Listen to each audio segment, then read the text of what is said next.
listening to atoms, motion, and the void. The Fingerprints of the Fallen Down. A Metaphysical Murder Mystery. Part 1. The Whippoorwill to Paradox. There is a fellow who lives around the back of everything here in Lemon. Russ Taylor, his name might be, though I have heard it spoken Truss Railer and T. Russ Tyler, or even Tom Timmins. These could be a series of other different gentlemen, unknown to me, making use of the nearby names, yet I am not alone in my fender bender as far as his nomination.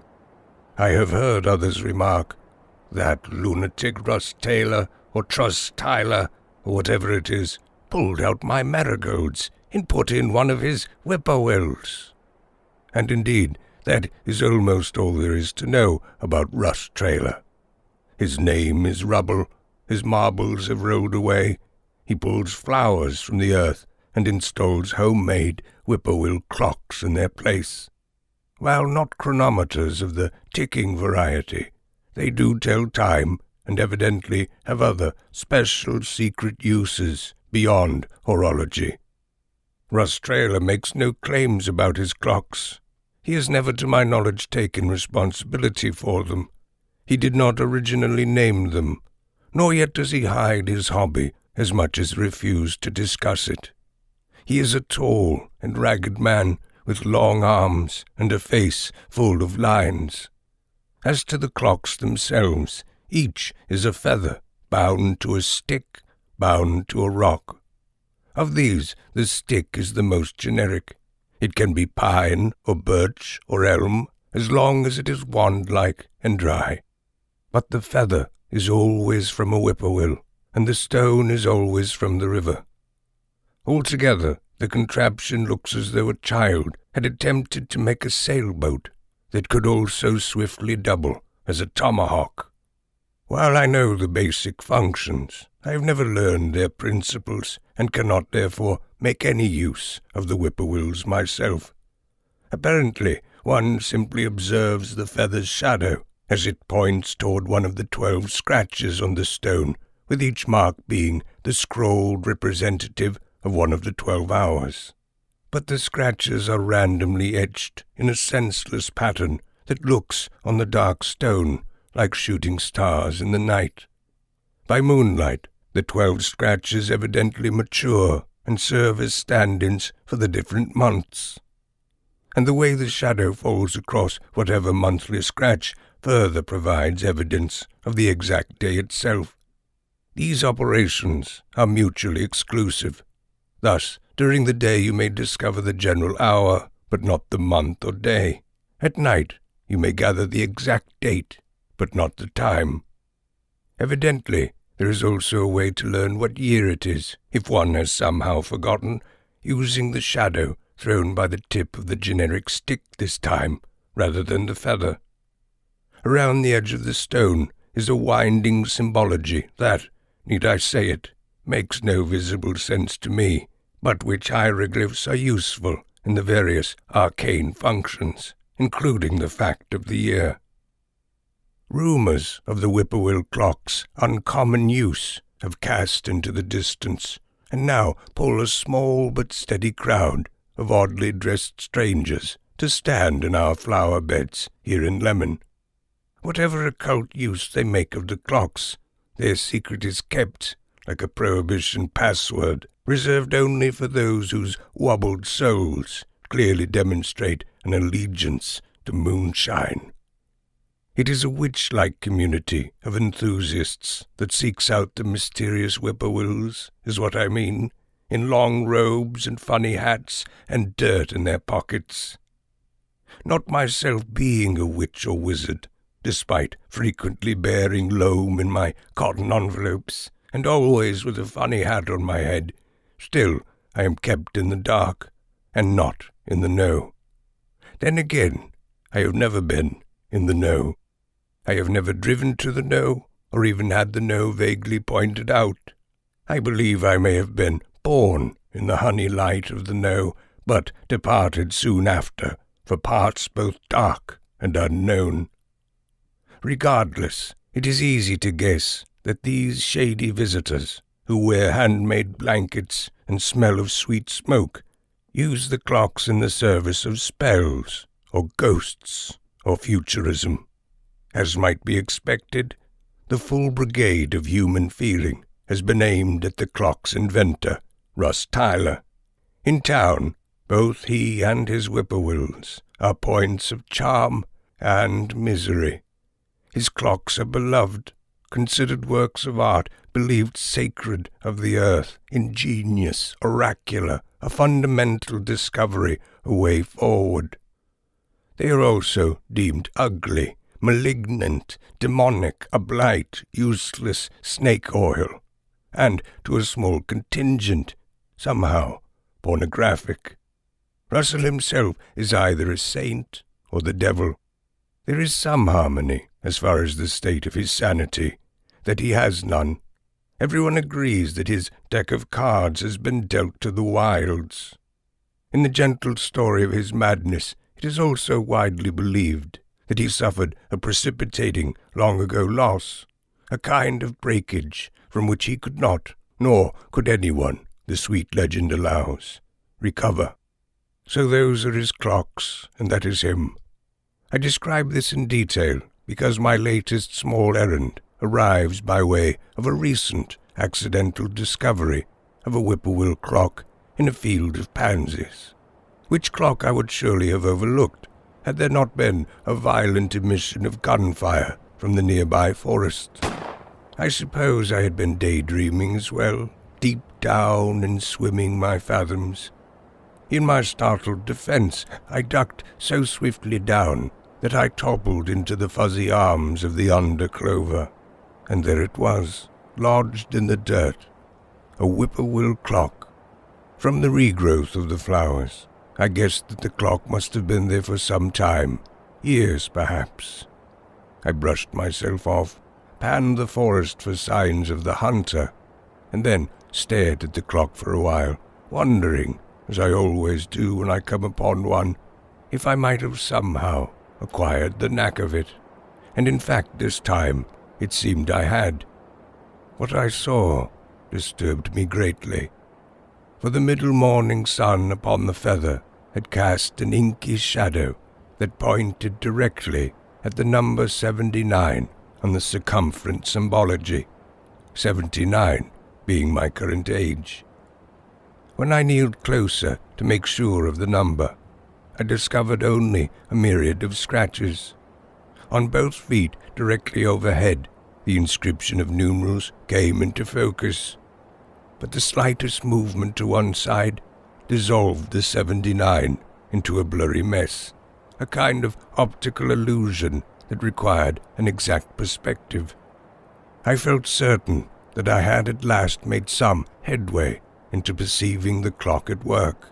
But what sort of mechanism of the flowers, one so reliant on shadows and scratches, could offer anyone a truth related to anything numbered 79? Into my head the witches and wizards crept and whispered, and I suddenly had the remotest chill that whippoorwill clocks might be used to conjure the date of one's own death. For if the 79 was not personal, not meant for me, what could it otherwise mean? 79 confounded whats. As Russ Trainer was unavailable due to traveling marbles, I knew at once that I would have to pay a visit to Lemon's great gossip and busiest busybody, old flower-dusted Amelia Bloombird, who could in some ways serve as the unauthorized biographer of every citizen in town. I thought surely I would not find it again. How I was wrong, it is as faithful as sin. This feeling that I belong to something in some way, till the end. And I am making an effort to stay. With you here it has been easy to say that I could never lose sight of what my heart truly is. But the moment you step away, I am forced to look in and face all the things that I've ever been without you. It is true, at times one can see I am strong, I am not at home, yet I know where I belong. I am silence now, but I am always song. Can you hear me?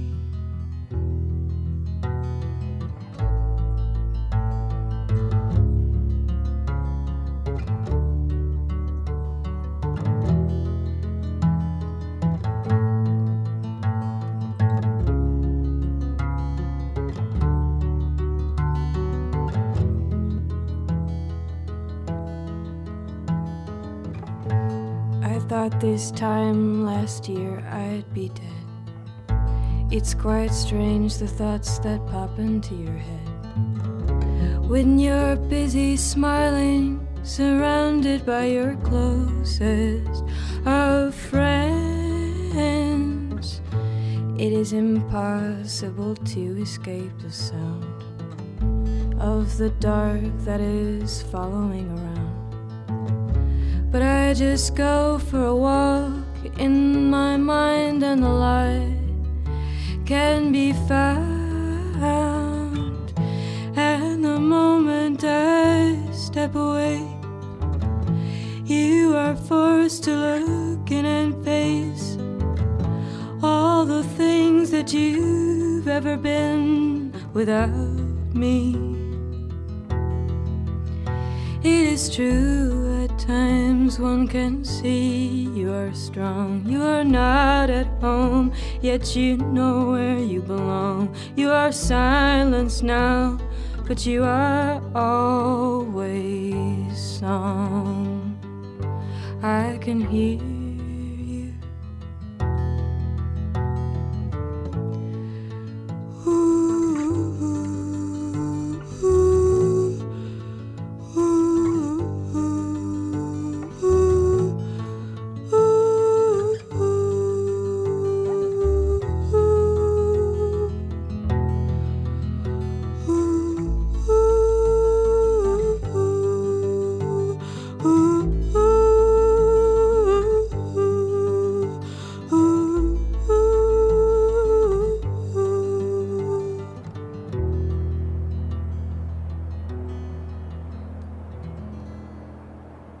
There's no different way there but straight on. Amelia Bloombird, smells of pencils. This distracts me no end. From an apt distance I have circled, scanning her blue bonnet dress for signs of pencil peelings or graphite slugs. I have inquired broadly of her job history, her hobbies. But in fact, I can find no evidence that she even owns a single one. She doesn't keep a postal correspondence, she has no journal, does no sketching, and she despises crosswords. She was never a school teacher. Her handwriting is crooked fence abysmal, and I can imagine there are long stretches where she goes without writing a single word. She lives, apparently without pencils, in her retirement, in a small yellow farmhouse, the miserable bright ochre of pencils. Over the years I have casually remarked to various grandees of her sweet schoolmarm smell of freshly baked Ticonderogas, but I can get no confirmation. Smells of pencils, I might say, leadingly, but to this, no matter the great care I take with such invitations, and as firmly as I push against the figurative shoulder of old so-and-so, no one will take the bait. No one denies it, no one confirms it, no one will even give a sign that they've heard my accusation. Is it an impolite wonder? Can inquiries related to a person's strong pencil fragrance go unheard? Regardless of her scent, Amelia Bloombird is an omnipresent and almost omniscient citizen, daily seen by all as the sun in her bonnet dress with flat ribbons laid across her shapeless bumble of silver hair. She attends everything, visits all the shops, and talks to more people in a day than I do in a year. Her information is at the core of a life in a small town. Who has died, who is ailing, who has gotten drunk and done the irredeemable, who has said completely sober the unforgivable, who is going out of their mind, who is failing at finances, and which families are falling to pieces. Like T. Ross Traylor, she is a divider of the town's sympathies. There are those who cross the street when they spy her. There are those who, tired of her ubiquity, call out, "Go home, Amelia Bloombird." Actually, those who do not like her call her Agatha Birdbath, and so rather say, "Go home, Agatha Birdbath," as this stingy shift is considered somehow demeaning. Yet she is a prime source, a water main. She is the first person anyone will seek out when anything happens, from a murder to a lark. When news strikes, it strikes within her catchment, before her, from her, toward her, in her general direction. She trades in this information and keeps a stall of purest air in the centre of town. But you must give before you get. There must be payment. You must share with her that which is likely semi-private, full well knowing she will spread it outward, your intimacy, a sudden public fire. As I made my way into Lemon, I rifled through my own barren store of potential gossip to be used in trade. I had only a few old tin cans to barter. I knew that Miles Mackintosh was not well, but then again he was 97 years old. I knew that Avis Hearn had burned down her chicken coop by accident through the secret of her expensive cigar habit. I knew that the police had begun some small investigation into the fire, as apparently Avis had insured the chicken coop multiple times through different agencies and stood to gain some little profit from her loss. I knew firsthand that she was deeply embarrassed by it all, the accident, the financial windfall. She was especially worried that her secret smoking habit would get about, and that people would learn she was keeping the chickens inside her home now. Yet a story that pitted chickens against cigars made it likely that Amelia Bloombird already knew it, and better than I. However, I have always managed to be hopeful, without the requirement of any reason. Coming down the tree-lined hill into the brick and glass town centre, there is always a mysterious warm wind, as though the village engines were hard at work, and sending forth our gathered breath. I glanced along the street, and without any effort spied her where I imagined, centre stage in the village green, seated on a bench like a retired queen. A very old woman nestled beside her, in the spinning thrall of fresh gossip. I entered the green, and waited at a distance for the older woman to be done with her session. I observed Amelia in the interim. She has a soft, egg-like shape, a large watermelonish head, her face dusted in white flour. Again, one can make no headway into the meaning of this. Is she a baker? Is this her form of makeup or some medicinal powder? No one will tell me. At her topmost, she wears the least popular hairstyle in town. It is known as the Bloombird, and women may be heard at the parlour saying with a laugh, "As long as it's not a Bloombird, I'm sure I'll like it." The Bloombird being a sort of wig upon a similar wig look, of puffy white piles of not very realistic hair. She has large, turtle-like hands, which seem incapable of fine work. Again, both hands dusted with flour. Her main features continue this trend, large, smooth, dusted, and shell-like. As though instead of a nose, she wore the small container for a nose. Instead of lips, she had a queer double casement. As the older woman stood, a slow process of stiff hips and tired elbows, Amelia shifted her eyes around the park, looking for her next client, as it were.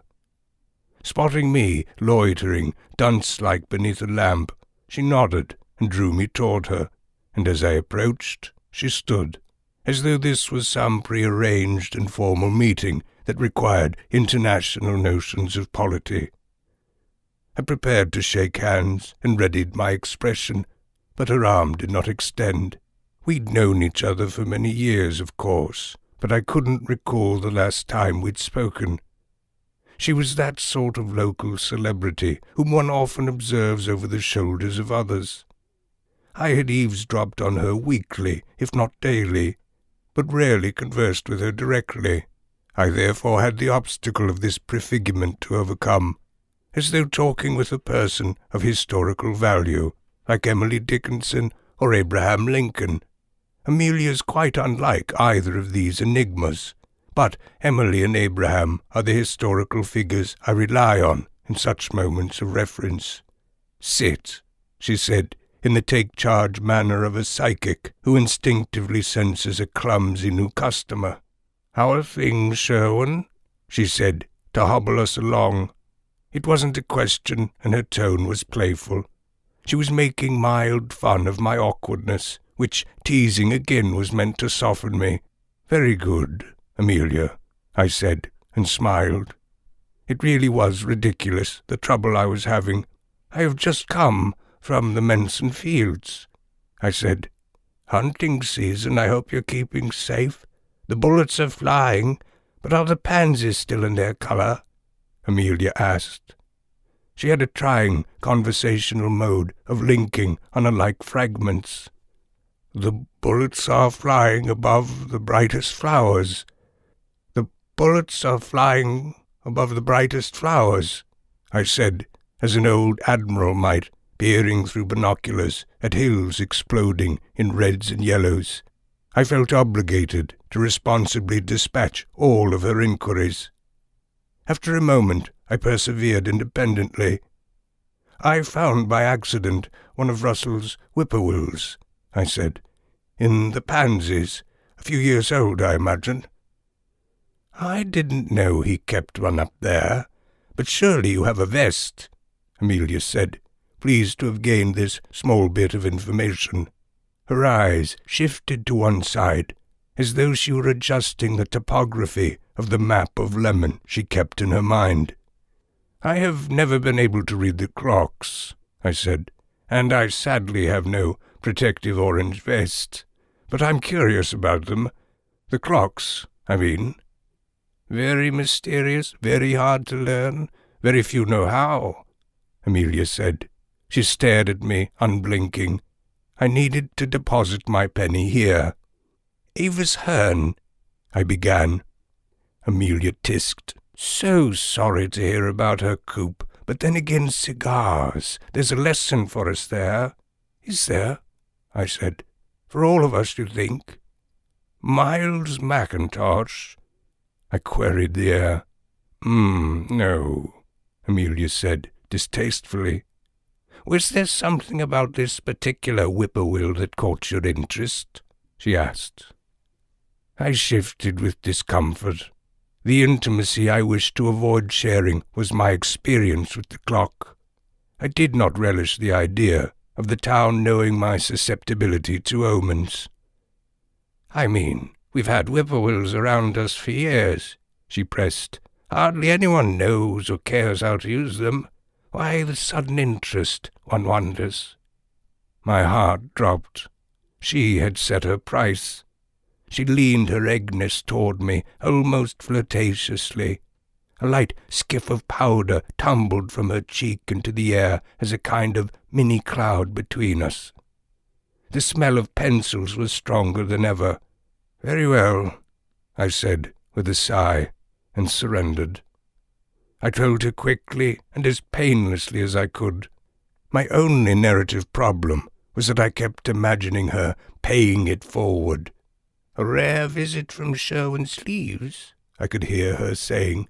ran into a bit of a whippoorwill in Merson's pansy field. If I wrote obituaries, I'd get my pencil sharpened.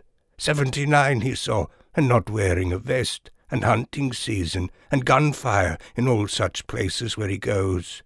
When I was done, Amelia swallowed and turned her head to her side, once more assimilating these articles of confession into her massive archive. Finally, she set a powdered turtle hand on mine. There's only one thing to do, and it won't be easy at all, but I'd be curious of your search if search you do, she said. A number of years back, we had a visitor from New York, from the town of Lily Pond. A lot of witches from Lily Pond, if you didn't know, but none that stayed, as Helen Eleanor did. She came looking for T. Russell himself, not his clocks, mind you, but the man himself, wanting to study the making of his dials and his own brand of mischief. What came of that I don't know, but she's the only one, aside from him, who can tell you how they go and what way to read them. I had heard the name before, read in the Lemon Times about a Helen Eleanor. She had gone missing some years back, and a formal search undertaken, but the story had gone strange. She was living in the forest. She had moved there, squatting in the wilds. Apparently this is not impossible or illegal under certain circumstances in the right spots. But I had no idea what she looked like, or where in the wilderness such things were permitted. She's the one that does the homemade chairs, of course, which is the only way to find her, Amelia said in conclusion. The chairs, I said, and at once a long-standing other mystery snapped into its solving. I had long wondered, without being able to remember to ask around, who it might be that was leaving the curious, rough pine chairs and benches all around the forest. Does she really? I said. I have 2 on my mountain, one on the eastern trickle and a bench on the high cliffs. I use them both. Her most recent chair is near the summit of Paradox Mountain, Amelia said. She's known to make more heavy use of her most recent chairs. I stood up and bowed slightly. To Paradox Mountain, then, am I confirmed, rather more in the fashion of a pioneer than I wished. Tell me what you find. I shall want to know, Amelia said, her eyes sharpening with requirement. A full report. Is she filthy, dirty-faced, the raggedness of her clothes, of the intactness of her mind? What's on her feet, and what in the world has she been eating all these years? You're a crazy acrobat. You're the witch, I am your cat. I want to be a bit like you. I hope you don't mind if I do.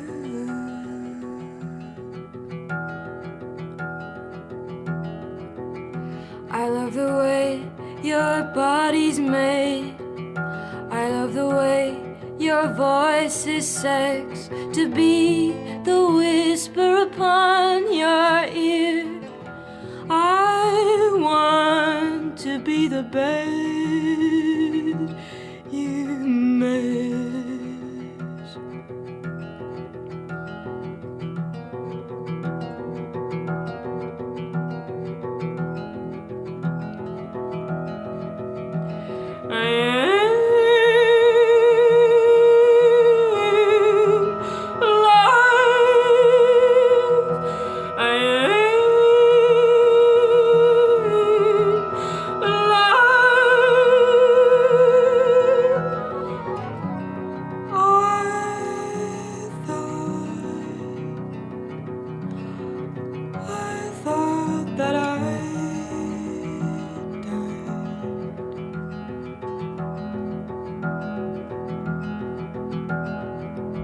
Who cares, I'm not a moralist. I'm just a lady with some time. I want to be made out of love. I want to be made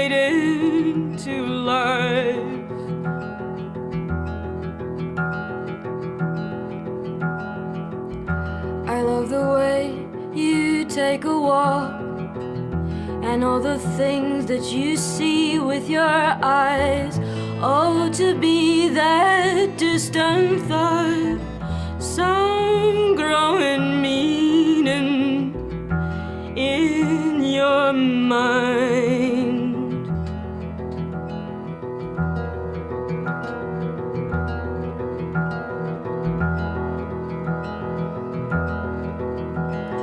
I am blind. I am blind. I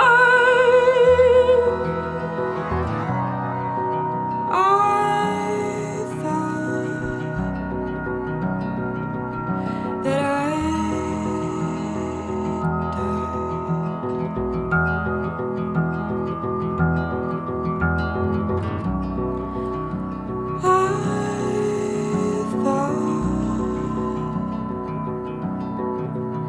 that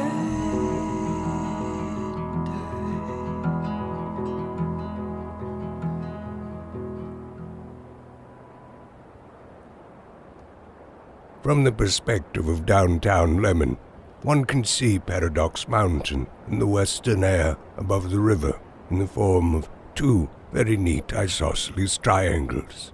Two mountains with a sharp valley between them. Study the ridge, and you will note what is often noted, that the interceding dale is like the collapsed peak of a much larger, much more wonderful mountain, that if you propped the absence up, it would turn the two small mountains into one remarkable peak. Thus the creature that is Paradox Mountain is actually two mountains connected, more or less, by the story that they should be a third, taller, single mountain. But the intransigence of that which isn't but seems, in this case, makes that which is quite not. The one mountain paradox is the author of the more practical paradox, which is that no one ever really found a way of clearly denoting the separate summits, one from the other. If one wanted to meet on top of Paradox Mountain, there is no sure-footed way of defining which summit is meant. Some call the mountain on the left, as viewed from downtown Lemon, left Paradox, and the one on the right, right Paradox. Some call them Paradox 1 and Paradox 2, but those more cartographically inclined call the one that is left East Paradox and the one right West Paradox. The only relief from this, I suppose, is the huge lack of enthusiasm for Paradox Mountain itself, which indifference in part stems from the problem that it seems like a great old hotel whose roof has collapsed. My journey would be approximately 4 hours in one direction, 2 hours to the trailhead and 2 hours to the top. So 8 hours altogether there and back. With my departure time of 10 a.m., I could get home from left East Paradox 2 as the sun set behind right West Paradox 1. I headed across the trestle onto the wide spill of Old Main Road. I followed Old Main to out-of-town road before bearing sharply left onto the undrivable but pleasant Paradox Road. There were plenty of warning signs at the front, meant to bar the casual entrant.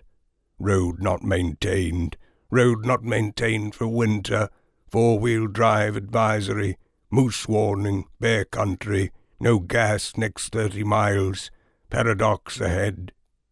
After a mile or so, and without any notice, the trails to the summits blend out left and right from Paradox Road. There is no sign here to mark the end of the road and the beginning of the trails, and rather these two roads slowly narrow and rise until the discovery is made by the traveller that he or she has begun hiking a mountain and has ceased traversing any roadway. It would only have confused matters had I asked Amelia which peak to climb. Regardless of her answer, left or right, east or west, 1 or 2, I would not have trusted it. I would have to guess, and hope my guess was correct. I flipped a coin, the size of the moon, in my head, which directed me, by its dust, to the rightmost trail. The path makes a long pirouette around to the north side before beginning a series of sharp climbs. After 20 minutes, one gets to the broken switchbacks and the early previews of loft. Somehow, without much effort, one has snuck up on a good height. After an hour, the granite facings become the main walking surface, and here and there on the steeps one is obliged to take hold of a gnarly, scrubby tree to pull oneself onward. I took my time and allowed many rests, gazing out at the fog of green that is the distant wilderness and the nearly flavoured clarity of blue that was the sky. I could see 100 nameless mountains in the distance, sleeping away their centuries, and not a single road or house. It was ancient times once more. It was life, pressed right to death, in the bright yellow kiss of the light. With the rough crest nearing, I moved slower, and stared for signs of one of Helen Eleanor's homemade chairs. In this search, I soon found myself at the mercy of the smallest bitter smell of smoke, and it was this, rather than the sight of her chair, that led me on. I came into a nervous crouch as a great wale of blue smoke crossed my path. I scanned for the fire which must be nearby.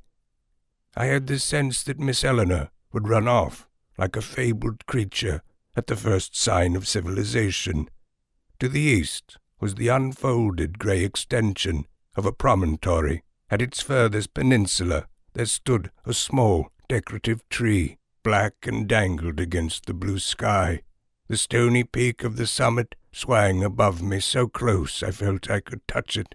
The wind was restless sharks and cool, darting this way and that. Mountains always have the exciting feeling of acrobats.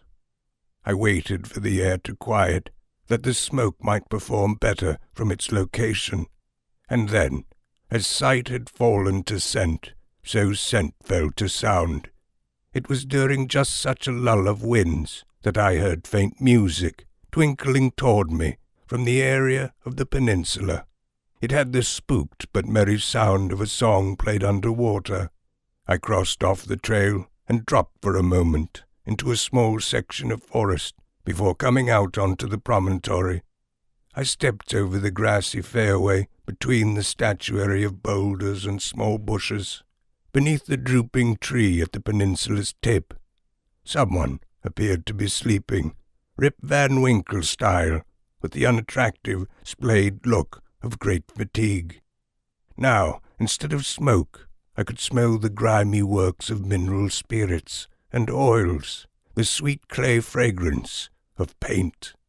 On a stone much nearer was the source of the music, a drowsily spinning old Victrola playing a sun-warped Eddie Cantor record. I suddenly had the feeling of being watched, and cupped my brow to see if the distant sleeper had come alert. "Are you the police?" a soft voice called.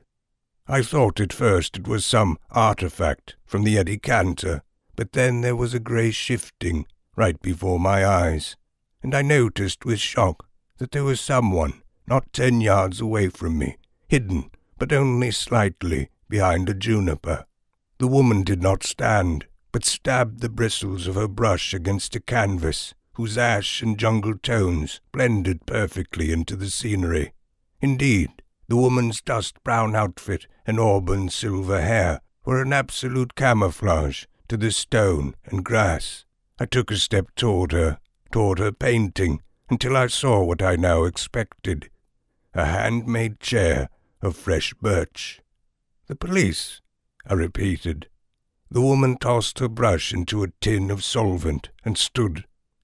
She was nearly my height, not quite 70, and completely handsome, like a librarian, gone quite wild. Green eyes observed me over awkward spectacles that looked as though they were made of wood. There were streaks of paint across her cheeks. Helen Eleanor, I guessed. She smiled slightly in a way that meant she would not confirm so private a thing. "Shall we go to her now?" she said. "Shall we go to who?" I said. "You are Sheriff Ray," she said more than asked. I'm assuming you got my message. I apologize for the eccentricity of the smoke, but I do what works for me, and I have no phone." "I am not, and I did not," I said. "My name is Sherwin Sleeves, and I am here looking for you, I believe, if you are Helen Eleanor." The woman stopped and put both hands on her hips. She went absolutely still, and in her stillness seemed to shrink, as though great thought had the power to contract her entire being. "You were not drawn here because of the gypsy smoke?" she asked. "The gypsy smoke, well," I said, "the smoke did draw me here, I suppose.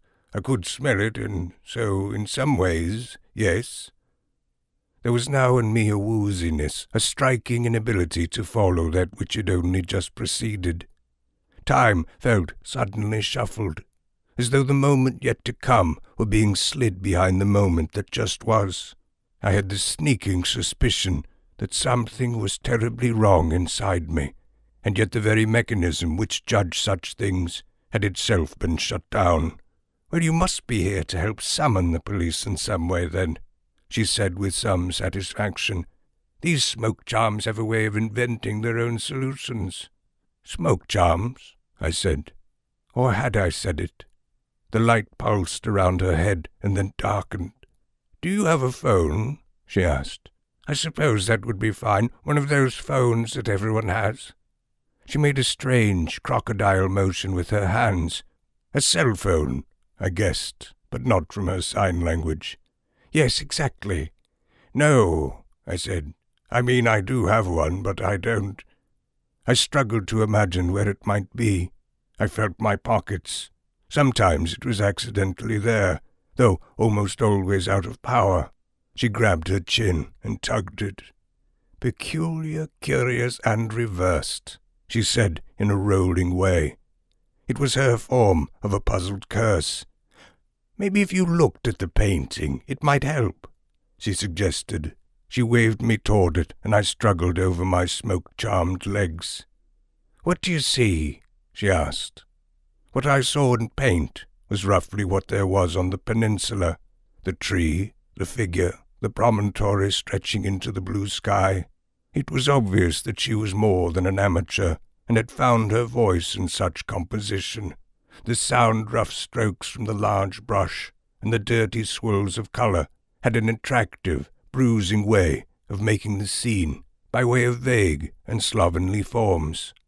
The tree was a blotch of brown mottles. The grey and yellow figure, sleeping at the base of it, was made of a single stroke. "What is that red spot?" I said, pointing at the forehead of the sleeper where my eye was drawn. "I had no idea myself when I painted it. What do you make it out to be?" she asked. I rather wished it was a cycloptic eye, but the jagged edge with its tiny speck of black made it look exactly like a bullet hole. I didn't say this, but Helen nodded, as though perceiving my chain of struggled thoughts. "I'm not feeling so well," I said. "It's the smoke," she confirmed. "It has a mild narcotic effect. You needn't worry about it. Let's move closer to her until you see it."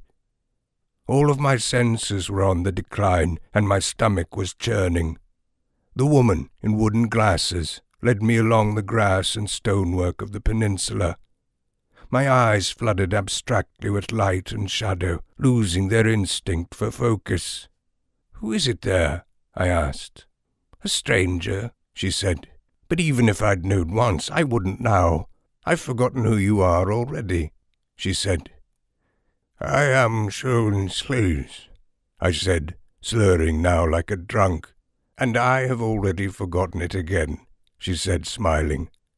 I sort of gasped. I don't know why. I was on the verge of giving her my name again when she stopped me. "Oh, no," she said, as though a name were not something she could ever stand. "Please don't." My foot kicked something heavy, and there was a sound of metal on rock. We both looked down at the black, L-shaped object. "I wouldn't, but of course you are free to May," she said. "Free to May?" I echoed. What sort of language did she speak? "What is it?" I asked, and felt as though I were reaching my arm into the sea. It's the smoke, I'm quite sure, Helen said. What sort of smoke is it that I've got? I wondered. It's the gypsy smoke I sent out for Sheriff Ray to fetch him, but it has fetched you instead. I looked into my hand. It is none other than a gun, I said, with more slurring. I felt a mix of misery and half delight. Helen, if that is who she was, shook me that the gun depart my fingers, but I held it tight, a treasure that I shouldn't want to lose. I need you to contact Sheriff Ray, the woman said, very clearly and very loud. I was slouching somewhat against her. Have I been poisoned? I asked. Of course not. You are simply helping me, helping us, all three of us. Now concentrate. She propped me up before her. As I tipped back, she pushed her fingertips against my spine in a peculiar rhythm that calmed and decreased my delirium. Can you still see? She asked. Yes, I said. A cold wave fell and rose in convergent crispness through me now. The sense of confusion lifted. I stood into my bones more solidly. Well, it's Avis Hearn, I said, happy to see the old chicken owner before me. My smile quickly darkened. Avis lay beneath the tree, clearly dead, with a terrible hole between her eyes. I jogged to her side and touched her cold hand. The flesh was soft, but gone of life. A single trickle of blood had run down the bridge of her nose to unsettlingly drip into her open mouth. The blood had continued to pool there until done. It was ghoulish. I wanted to close her mouth, to clean it of the blood, to wipe her forehead and cover the small vacancy of the hole. I am so sorry, Avis, I whispered to her and touched her jacket in a kind of affectionate tug.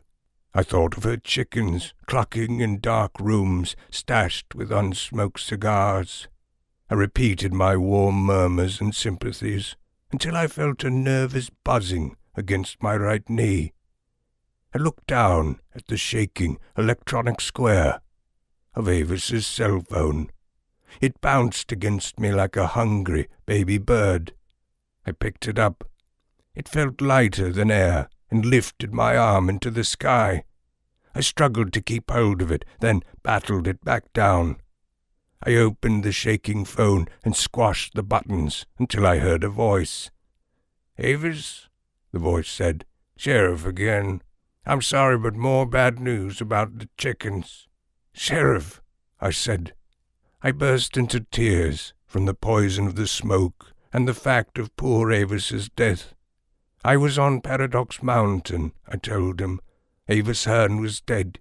I had found the murder weapon, an L-shaped gun at the bottom of the sea. It was in my very hand, and I would keep it safe. I told him that the phone was floating away, and he should come quick.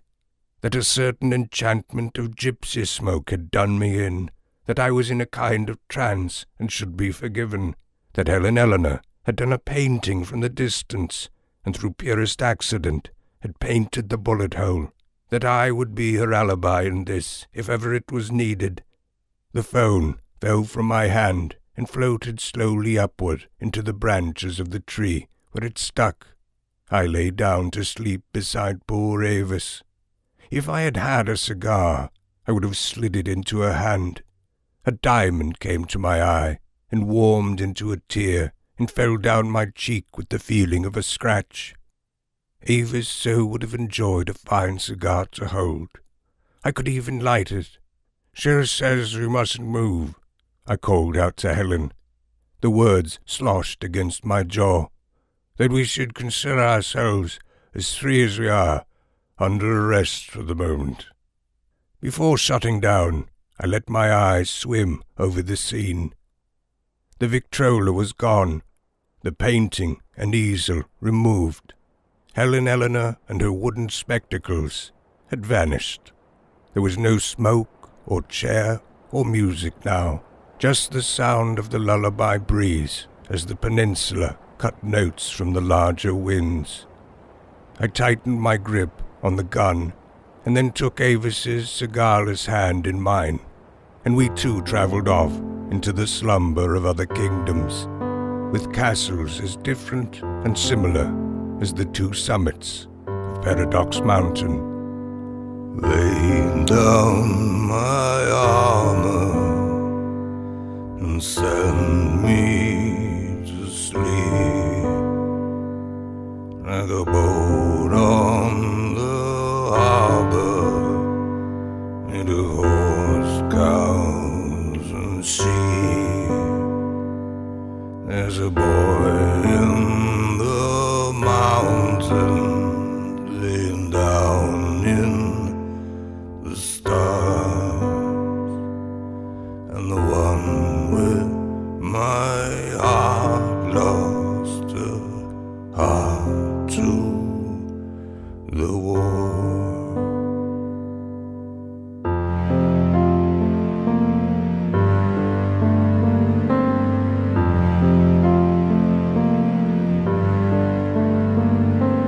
Will I listen more?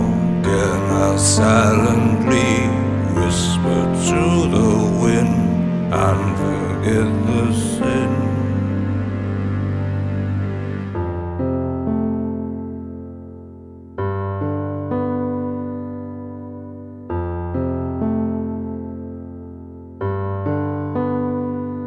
There's a boat on the river, sinking just like a bird, falling just like a stone in a sky like the river.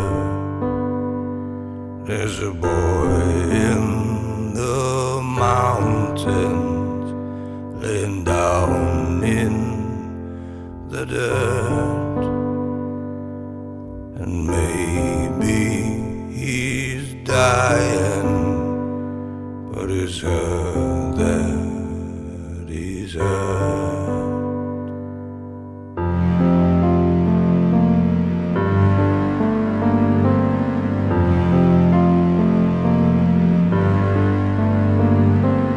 Will I listen more? Can I silently whisper to the wind and forget the sin?